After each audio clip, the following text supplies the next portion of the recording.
Today we're very happy to have Erin Wells, who is the city administrator in Highland, Utah. She is from Tooele, has a degree from BYU and a master's degree from the Romney Institute in the business school. While she was at BYU, she also threw a javelin, and she tells me that it's difficult to hit someone at distance and kill them with a javelin. She also has a farm in Eagleton where she has pigs and chickens. Thanks so much for being with us. Absolutely. Happy to be here. So yes, like was said, my name is Erin Wells, and I'm happy to be here today and give you a little preview into local government administration's life. I'm currently the city administrator in Highland, Utah, but I spent some time in a few other places. Mountain is where I live right now. I've worked a little bit in that city as well as gotten an opportunity. A little bit about Highland. Anybody actually know where Highland is? Hey, okay, more than I thought. It's one of those bedroom communities that kind of had a purpose. About 5,000 households, very large lot community, and a very wealthy community. So we are typically one of the highest median income cities in the state. We often around Alpine's right near us, so they're often one of those, and then Park City is one we compete with as well. But it's kind of its own little bubble in some ways. It's very conservative and has actually a libertarian presence there as well, which makes some of our local politics interesting. And we're what's called a 6-member form of council government. So what that means is I do have a mayor and 5 city council members. But the mayor only votes in very rare circumstances. So in case of a tie, or if we're ever changing the mayor's duties, things like that, or I ultimately report to the mayor and city council as a entire body. So the mayor gets a say in my position as well. But that's a little bit about Highland. So what does a city manager do? I myself did not know what a city manager did until I was a sophomore at BYU. So, like was said, I grew up in Tooele, Utah, and they have a different form of government there. So, Utah allows each of its cities to set their own form of government. So, there's state code that says, here are your options and pick which one you want. Tooele, actually, it's something called a charter city, but it has a different form of government where the mayor is also the chief administrative officer. So, the mayor is in charge of the department heads and things like that. It's a pretty rare form of government anymore, especially for a larger city. Typically, you have either myself, a city administrator, or a city manager. It's a slightly different role, but that's typically what happens in Utah cities. So I did not know about, because I grew up in a town that did not have a city administrator, I had no clue what this was. I stumbled into an information session one day for the MPA program, Masters in Public Administration, and I learned, oh, hey, that's what a city manager is, and that's super cool, and that's what I want to do with the rest of my life. So it was I was grateful for that moment. But this was a little picture. So on the top is a little screenshot from one of our YouTube videos of a council meeting. So that's my current mayor and city council. As a joke one time, at an event we were doing, somebody was writing, okay, here's your nickname, or here's what you're good at, kind of a thing. And so they gave me the title of Council Wrangler. And I kind of joke that that is my job with the council, is ultimately to work with them as the full-time professional staff amongst our 6 part-time city council members who get to make a lot of the decisions for our city. So I have 2 main roles in my position. The first is to carry out the policy direction of the city council. So about every 2 weeks, we meet with our city council, and they get to set different laws for our city, set the zoning for our city, tell us how we're going to spend the budget for the city, and then ultimately my job is to work with all of the employees of the city to carry out that direction. So I think, yeah, like I said, what is policy direction? What does a city council actually get to decide to do? The biggest thing that they get to do is to control the budget. So Highland's budget is about $10 million when you look at all of our different funds. And the way the process works is we get feedback from council, okay, what do you want us to spend our money on this year? And then staff goes back, gets that feedback from council, goes back and prepares the budget. The mayor is actually the budget officer, so in this case, he gets first stab at the budget to see what staff's prepared, make adjustments he would like to see, and then it goes to city council from there, and then they ultimately approve the budget. So we're on something called a fiscal year. In the state of Utah, that means our budget starts July 1st, runs through the end of June. So we are right in the middle of, staff is compiling our budget right now in order to get it approved by June. So that's city budget. The other big thing that city council gets to set is something called zoning, which means where do different types of buildings, businesses, homes get to be developed? Where do businesses go in relation to where do homes go? And do you do really big businesses in certain area or small businesses in other areas? Do you put apartments by businesses or do you put apartments by big lots? Things like that. So in recent years, the state legislature has gotten really involved in this area as well to try and help our affordable housing or non-affordable housing situation we have in the state of Utah. So there's a little bit of, in the city management world, we'd call it infringement, or coming in and the state trying to step in and dictate to cities how we need to set our zoning to try to help with that. But for large measure still, that is the city council's job and responsibility. The last thing is, okay, so what services does a city want to offer? So for most cities, there's some basic core services that they have to do or have to make sure they provide, right? So they've got to do road maintenance or make sure that people can get from point A to point B within their city somehow. Water is a really big thing that most cities do. There's a handful still of water districts where it's a different entity who does that, but we provide water and we make sure that when you flush that water down the drain that it goes somewhere. So sewer is another big thing, and then public safety. There are still, actually Highland is a city who has, we don't have our own police and fire force. We actually share that with Alpine City. So we have an interlocal agreement between those two cities. So our police and fire forces are shared between those two entities. But those are kind of what we call the core city services, the basic things that City 101 you have to provide. But from there, the city council ultimately gets to make the decision, what else, if anything, do you want to provide? So small cities typically do the top things. Larger cities typically tend to add more of the quote-unquote extras. So things like things that certainly enrich your city but are not necessary to the day-to-day life. Things like libraries, parks, recreation centers, cemeteries, things like that. So for Highland, we are a bedroom community, which means, so the main place that cities get their revenue from is sales tax and property tax. And then you have fees that get added in on that kind of supplement our budget. Because we're a bedroom community, it means we don't have a ton of sales tax, and we also have a very low property tax rate because that's what our city council has valued in the past. And so we actually don't. We don't have the budget to provide a lot of extra services. So for Highland, for example, we do have a library. It actually has its own dedicated property tax that helps to fund that.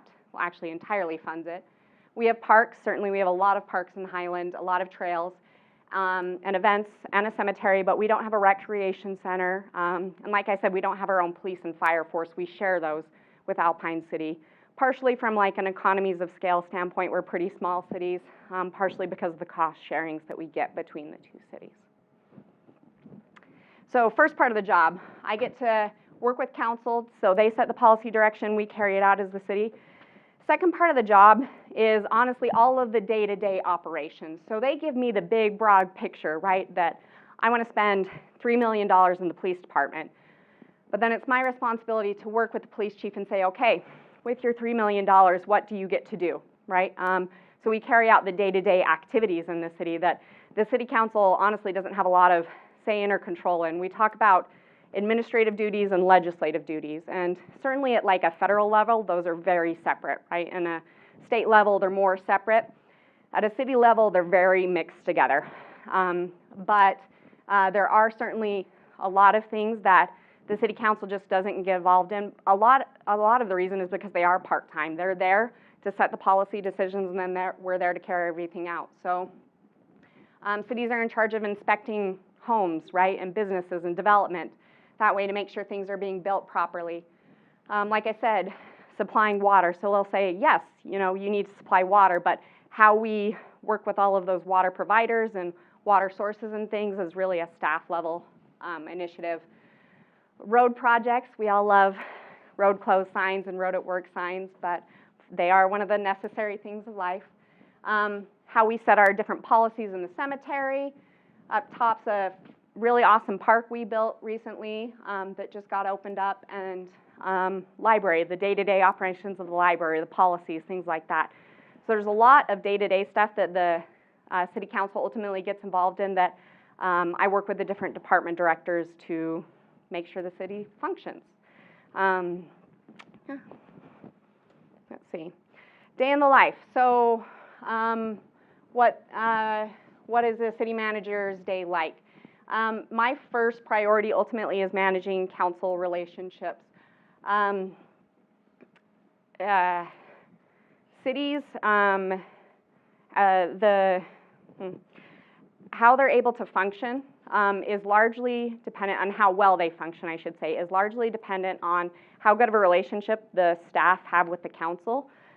Because while I said like there's a lot of things that happen on a day-to-day basis that the council has no control over, the tone really does get set at the top at the city a lot, and it really impacts what happens everywhere else, right? If there's if council members are fighting amongst each other, or the mayor and the council, things like that, it creates a challenging environment for employees and challenging for us to do our jobs. So a lot of what I focus on is making sure that the council has the correct information so they can make informed decisions. And like I said, just having good relationships with mayor and city council.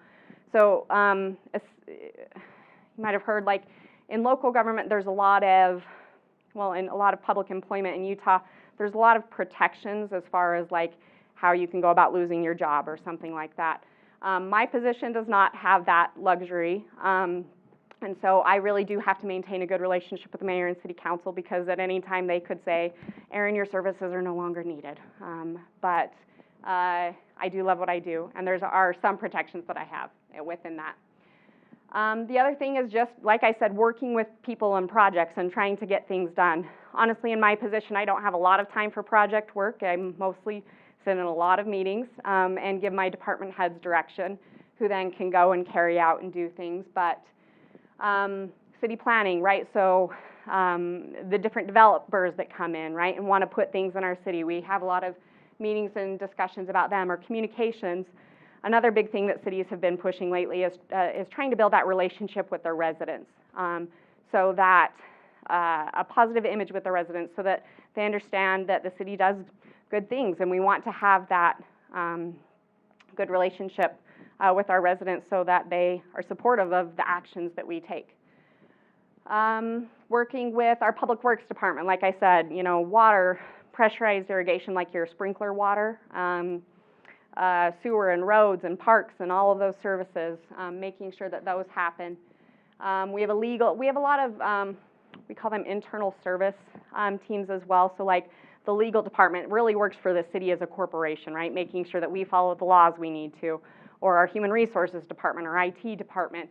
Again, just making sure that honestly employees are doing what they need to do within their sphere.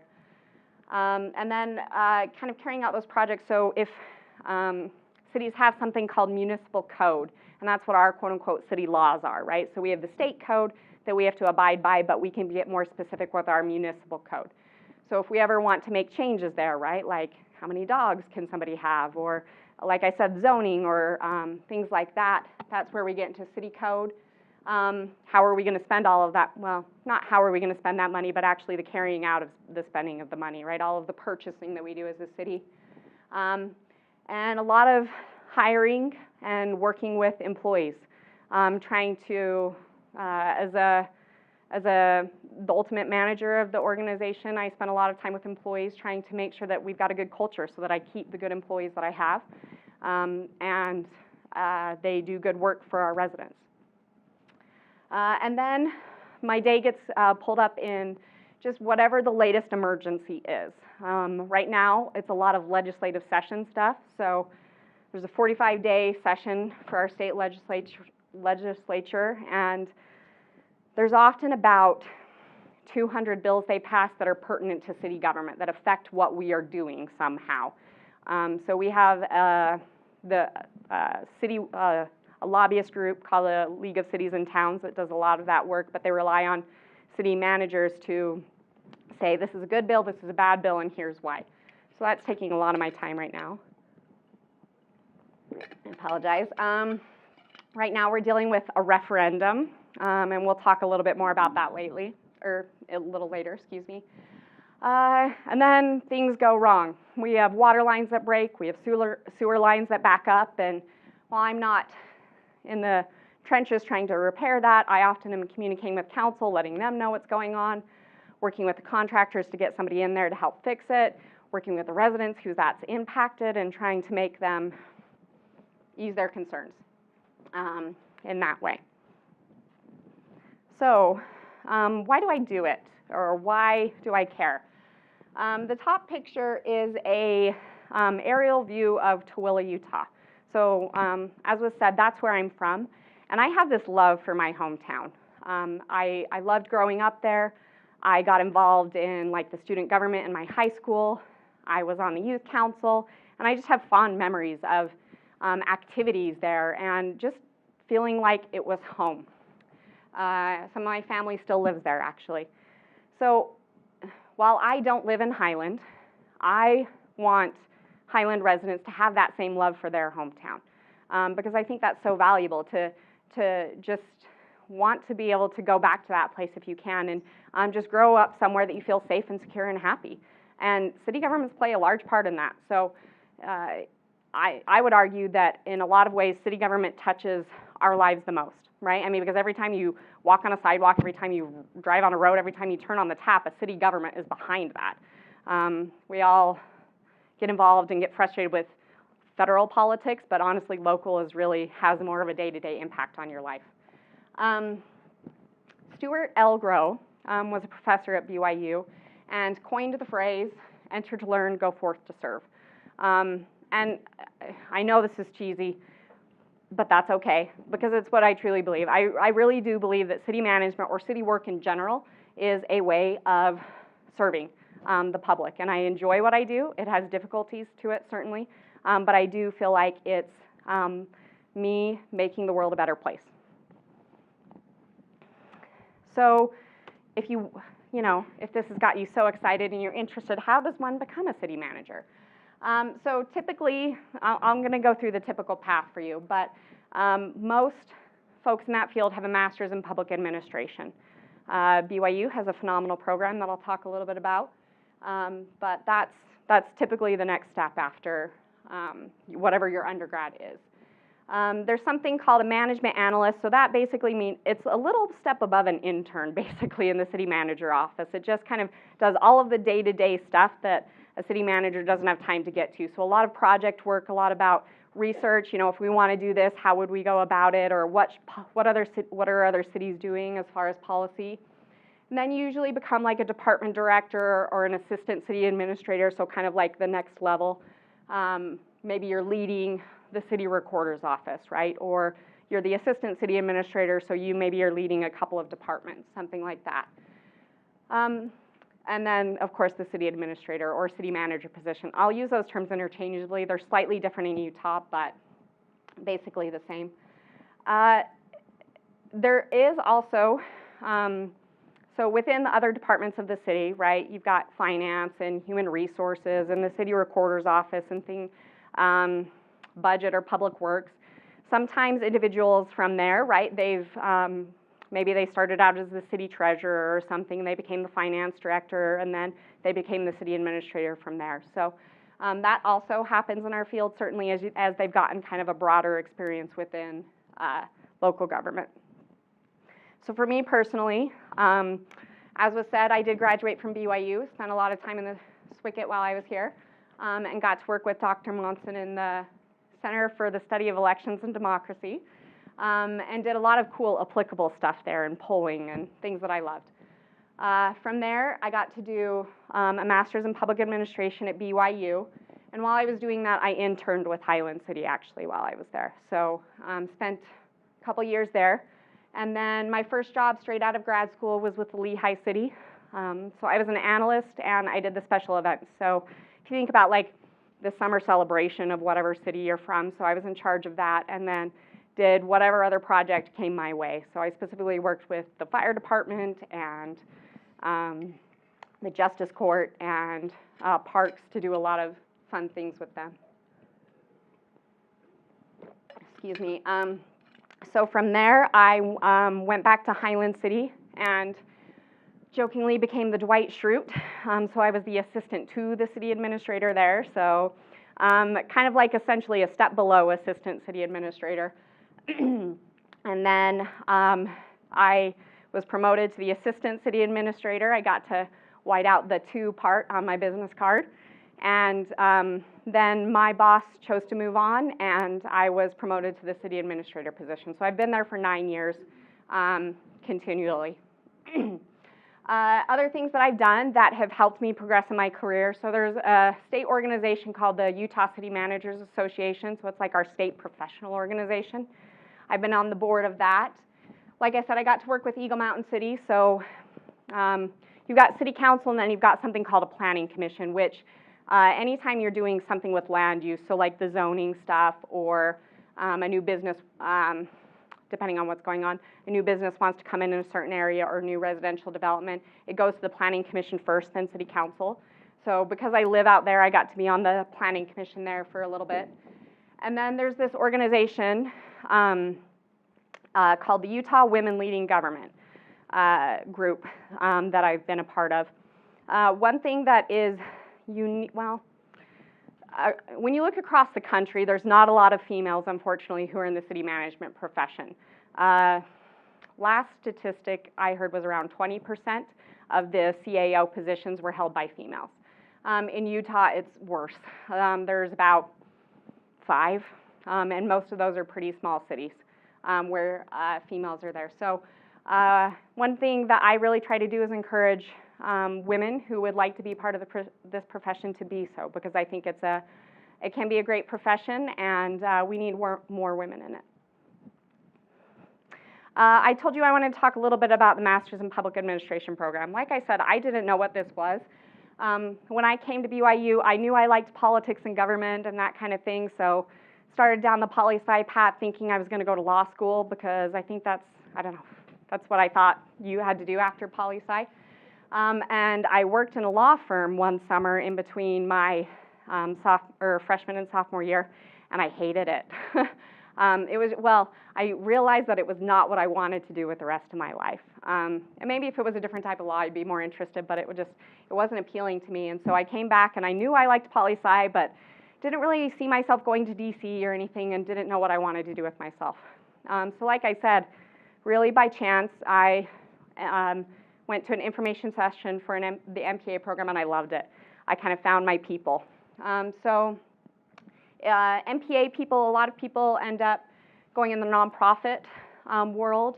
Like I said, there's a government path there as well. There is a joint degree if you're interested in law school as well. So there's a JD MPA degree that's a 3-year program.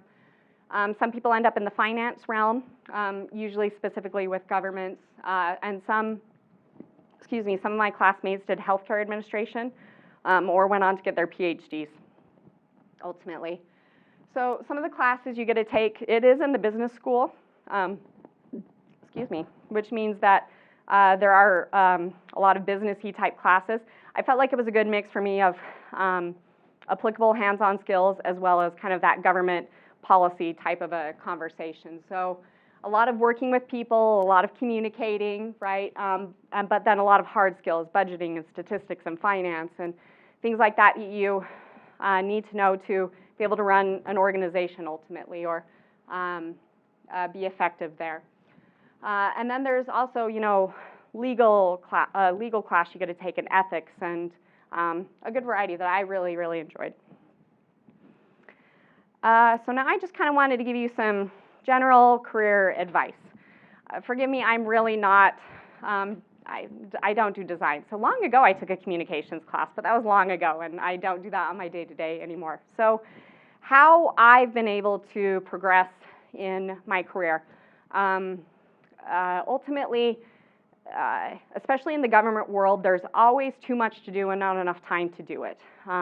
And you're understaffed and under budget, and you just got to get things done. How I've been able to progress is really like, I know we kind of all cringe at the word networking, but it's true, like that it works. But I'm going to take it in a different way. It's based on your performance, right? So you get the opportunity to do an internship or do a project for a city. So like in the MPA program, they do some classes where actually you partner up with cities and do a project for the city, right? So I got a couple opportunities that way. And so do those projects and do a good job on them. And the world of local government is really small. So you do a good job and one city manager talks to another city manager and they say, hey, I've got a management analyst job open, who should I hire? And then your name comes up. You get the job, and then hey, you get a new job and you do a good job on that, and it kind of just is a cyclical process. So like I said, Utah local government is really small, and so that's how I found success there. The other thing I get asked to talk about a lot is how do you do it, like I said, as a female in the profession. I am one of the few who here is in Utah. So here's a picture of my family, my husband and my two little boys. I also have a daughter who sadly left this world too soon. But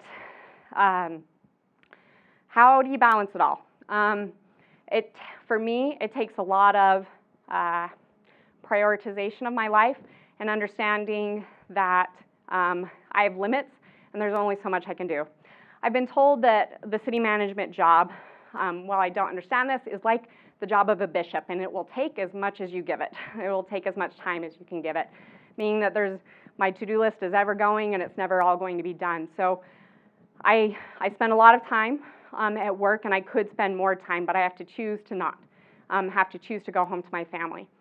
Really the only reason that my job works, because it does require late nights for city council meetings or other events that happen.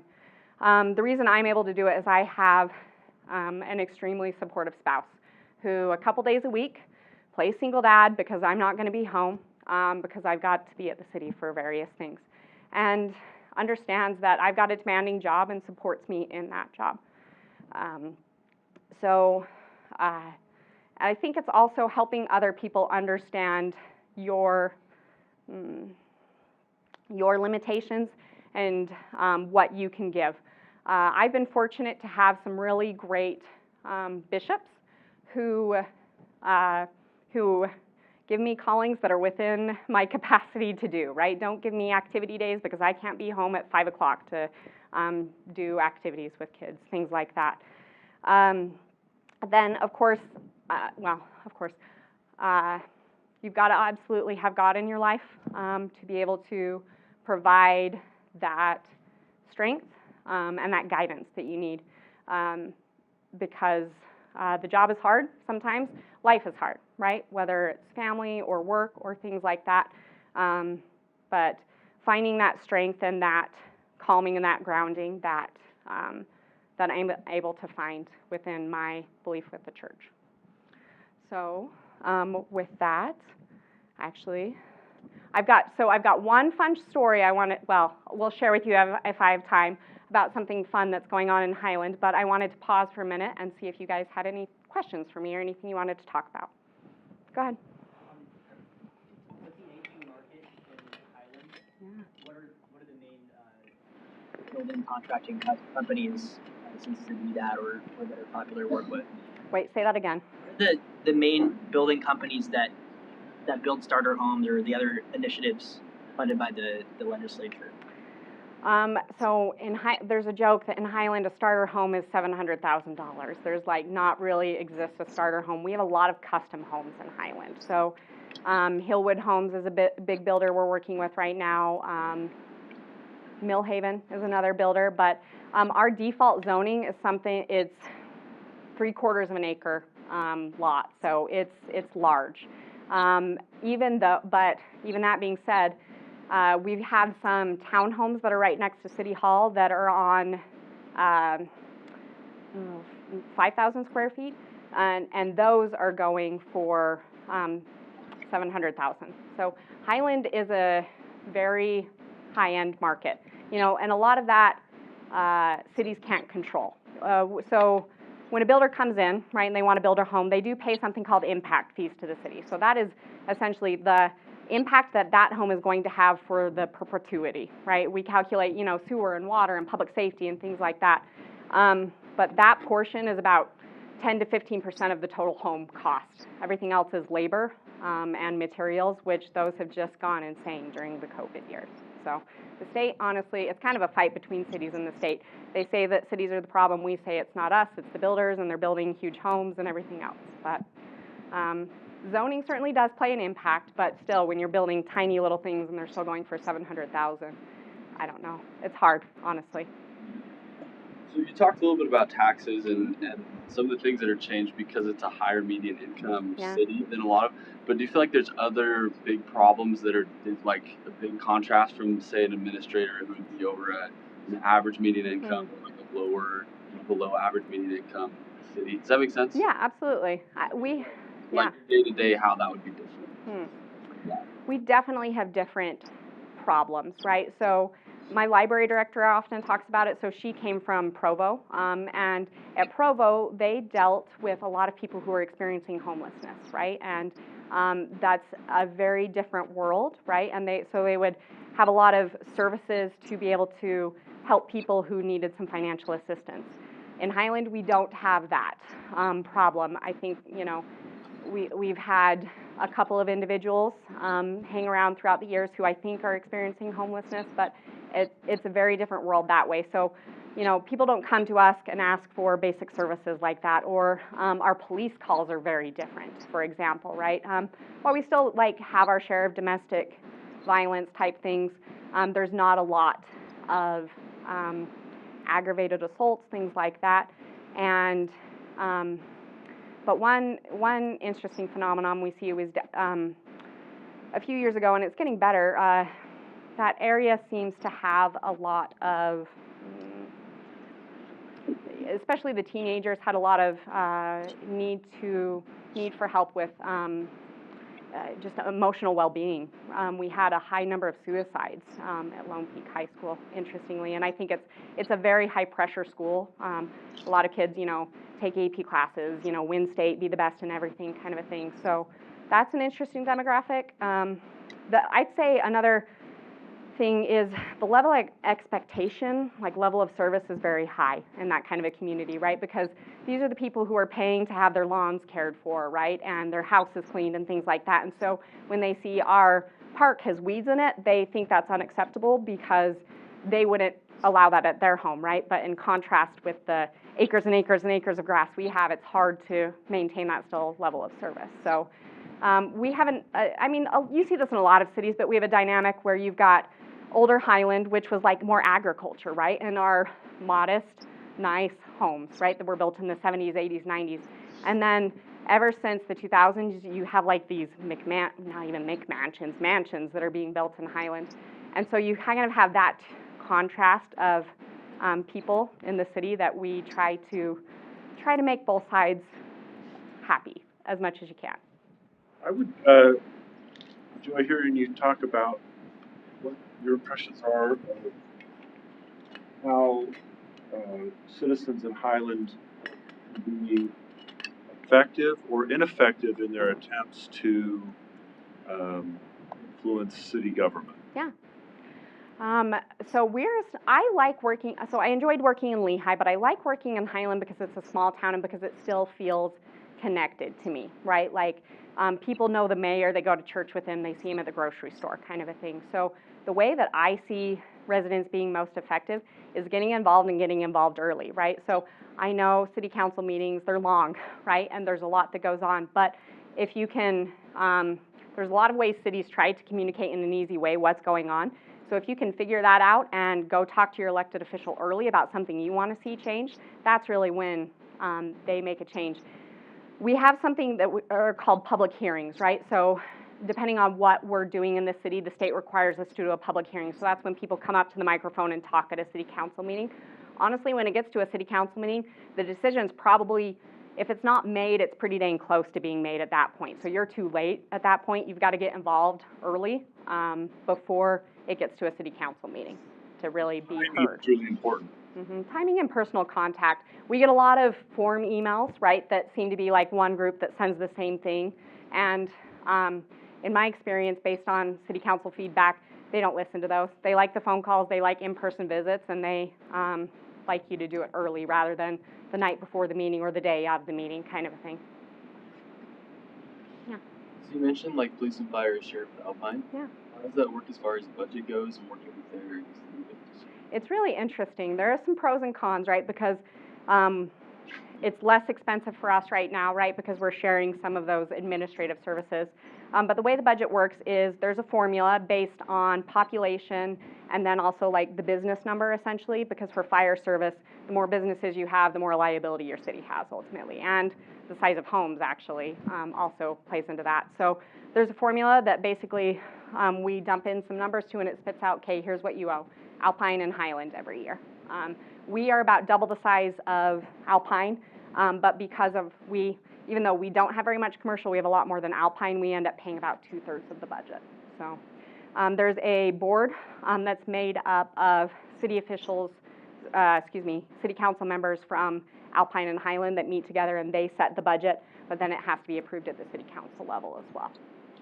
Do you ever see Highlands moving to their own public safety departments, or is that not really something? That is a great policy question that ultimately is a city council decision for me. There's some pros and cons to it, and honestly, sometimes it's frustrating working with a partner if you have different ideas, right, and different direction you want to take. Right now, we're in an okay place, and I'm not sure what the future will bring there. So. I've gotten good at dodging things. I've been around politics a lot. Very skillfully done. Okay, fun thing that's going on in Highland. Highland has historically been a dry city. One of the very first ordinances that was passed in Highland said no beer. And at that time, so this was back in the 70s, no beer basically meant no alcohol. So if any of you, so as the Olympics came to Utah and after the 2000s, that's really when liquor started to become more available in Utah. Before that, it really wasn't widely available. So, like I said, you can't go to Macy's and buy beer, right? Our grocery store, can't go to the gas station and buy beer. A developer came in and said, hey, Highland, I want to bring you nice restaurants. I want to bring you something like a sit-down restaurant, which we really don't have in Highland. We have a lot of fast casual kind of things. He said, in order to do it, I need to be able to allow restaurants to sell alcohol. Excuse me. This was a big deal for Highland. So like I said, it's a really conservative community. We actually also don't allow businesses to be open on Sunday. So it's a conservative community. So it took the city council 6 months to make this decision. I mean, normally we're talking like a month max to make a decision, but something this big, they delayed it quite a bit. So this started happening in August, and it just got voted on in January, ultimately. So city council wanted to go out and do a survey, and we managed it ourselves. So the city managed it. They wanted to see, okay, what do residents want to do in this realm? And it came back positive that 62% of residents said, yes, we want restaurants to be able to sell alcohol so that restaurants will come into Highland. So during this whole time frame, so we have 5 city council members. 2 of them had to resign because they moved out of the city, which is a really big deal, right? Because normally it's only every 2 years that we make any changes there. And then it was also during a municipal election, so 3 of the seats were up for election. So we had a really crazy 6 months while we were going through all of this and dealing with all of this. But like I said, so ultimately, in January, the city council voted on a 3-2 vote. So it just takes, most city council decisions, you only need 3 people, a majority of the city council did vote to allow alcohol for sale in restaurants. So you still can't buy it for what we call off-premise consumption, so can't go to the grocery store to take it home with you, but you can buy it for on-premise consumption. It was a split vote, and then about a week later, a resident group who was very anti-alcohol filed something called a referendum. So what that means is we're now in this process where we're preparing arguments, but after that, those residents who don't want this law changed are going to go out and try and collect signatures to get on the November ballot to be able to let the voters decide whether or not this law should change. So it's a high number of signatures they have to gather because this has to do with land use. So it's about 3,500 signatures that they're going to have to gather, which is a lot considering our population, but we will see what's going on there. So it's a saga that started and is going to keep going. Your survey's right, they're going to lose. Yes. Or they're going to have to really persuade a lot of people. They are. Which is hard to do. So I'm really hoping that, well, I'm hoping that my survey is right because that's, I'm going to be nervous otherwise. Go ahead. I'm going to phrase this question. With the referendum, is it strictly anti-alcohol, like restricting alcohol in restaurants, or there are particular restrictions that they're vying for? No, they just don't want alcohol, period. So we have a loophole in our code currently before they made this change because it just says no beer, which means that you could sell things other than beer, right? And that was just because we hadn't kept our state or our city code up to date with state code. But their whole goal is that they don't want alcohol in the city. So we've had some really interesting emails, like some from a very religious, like zealotous standpoint, I'll say, like somebody proclaiming to be Satan emailing us and things. Like people get passionate about this. So I'd say that's part of the argument. Some of the other people are saying, I don't want it because I don't want restaurants, right? I want to stay a bedroom community. But for large measure, they don't want alcohol, whether it's for religious reasons or health reasons or public safety reasons, right? We don't want people on our roads who could have consumed alcohol, kind of thing. The exception I see is a lot of restaurants vie to keep alcohol for cooking purposes too, so that would be a That's true. restriction. The state really, really regulates alcohol as far as like drinking goes. And I have no clue about cooking, anything that way. But there are a lot of already state regulations in place, and actually our city council put even more in place. They said, we'll only do 4 in our city and things like that. But it wasn't enough for those who just don't want it at all, basically. But none of the laws in Highland about alcohol mean that you can't drink beer. Or Correct. Like you can go to American Fork and buy it and bring it home. You can drive right across our border, right, to Lehigh, American Fork, Cedar Hills, even some places in Alpine, and get alcohol. You just can't buy it in Highland right now, depending on how the referendum goes. So we'll find out probably in June whether or not they have enough signatures. They have a time, they have a clock, right, that starts, and they have to get them by the... Yeah, yeah. Any other fun things we want to talk about or questions in the last minute or so? Go ahead. This is just a silly question. Yeah. But have you seen Parks and Rec? Yes. Do you feel like what like truths or inaccuracies does that show present about running a city like Parks Department? Part of me has a hard time watching Parks and Rec because it's too close to life. Like, it's not funny for me because I deal with that on a day-to-day basis. I mean, I haven't ever had anybody tell me, I drank the water that said don't drink and now I have, a disease and what are you going to do about it, right? I mean, I haven't had that instance, but keyboard warriors are a really big thing on social media. We always joke there's an I Hate the City Facebook page out there. And so, like, I was having an argument with, well, not an argument, excuse me. I was, somebody the other day was posting on social media that, hey, you're so behind on your road planning, you should go look at all the mayor and city council's roads. And I responded to him factually and said, actually, we haven't done any of our mayor and city council's roads. And then he comes back with something else, right? So that part is very real, that honestly there's some residents that are just not going to be happy. And so you hope to engage, we call it engaging the normal, right? Engaging the rest of the residents who are mostly content with what we do. We hear a lot from the squeaky wheels, right? The ones who are unhappy about something we've done. But by and large, most of our residents, we feel, are happy. So, yeah. Okay, that's what oh, go ahead. How do you go about managing or analyzing relationships with new builders? You know, as staff, the professional, I mean, our goal is to treat everybody the same, right? Whether you're the custom builder or a tract home builder kind of a thing. Try to treat you with until you prove us otherwise, right? Trust you until you prove that you can't be trusted kind of a thing. So it's a really fine balance because, like I said, the state regulates building quite a bit right now and regulates what we can do. When you talk about affordable housing, or frankly, because the builders have a lot of influence on our state, truthfully. I think we really try to, it's hard, it's not always perfect, but we try to look at it as a relationship, right? We are there to be a third-party independent view of the builders, right? So, of developers, to check what they're doing against what the codes are. But at the same time, if they're successful, we end up with happy residents. So we don't want to be adversarial with them, but we do have to be a neutral third party with them as well. Are there situations where subsidizing a builder is unpopular for financial reasons?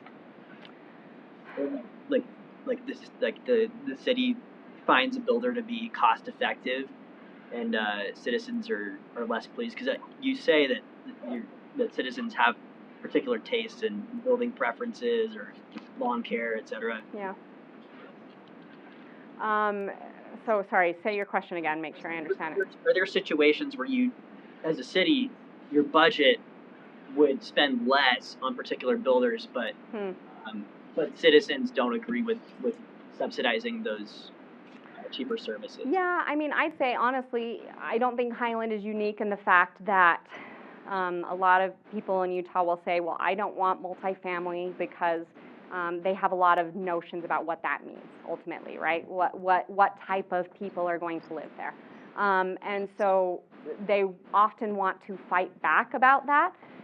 But when you look at a city budget, so we have to, so the water and the sewer and the road that runs in front of homes, we have to, after we get the impact fees, right, to initially put that in, we have to then fund that for perpetuity, right? And so honestly, the smaller the lots are, sometimes the more affordable it is for the city in the long run, but residents don't always feel that way. So it's a battle. There's a movement called Strong Towns. There's a book. I'm blanking on the author's name, but Chuck Maroon. Chuck Maroon. Okay. So the whole premise is that cities are set up like a Ponzi scheme, and you're eventually, right, you're going to be like Detroit, and you can't pay to redo everything. And so you should build, you should zone your city in a way that it's affordable to continue to do. And it actually talks about like the Targets and the Walmarts of the world are actually a lot more, or a lot, they cost the city a lot more than like small businesses do because they take up so much less footprint as far as sales tax generation and things. So that's a movement amongst like city planners and cities back east, I say. It's slowly making its way here, but right now Utah is pretty entrenched in our large lots. So it's a challenge. I think ultimately it's my job as a manager. I'm not going to, city council gets to tell me they want large lots, but it's my job to educate them about what that long-term cost means. It means high property tax rates in the end to be able to afford that long-term. Did you post tax? Sorry, going back to the alcohol system. Yeah. So I know that certification from the state. Okay. And from the city. Okay. So I don't know what Utah's like. Yeah. But as far as that goes, you guys talked about like how enforcement is going to work for alcohol licenses. Has that been kind of a discussion that went into this too? Yeah, absolutely. So in Utah, the state and the cities ultimately have the licenses. The county doesn't get involved here. So we honestly don't know, even if the referendum doesn't pass, right? Even if Highland does get to sell alcohol, we don't know if the state is even going to grant those licenses. So it's them who first say, yes, you can do it. We have control at the like zoning level, like where in the city can you do it or how many can you do it. But the state has to go first before we even get involved. So we'll see what they do. Thank you so much. Absolutely.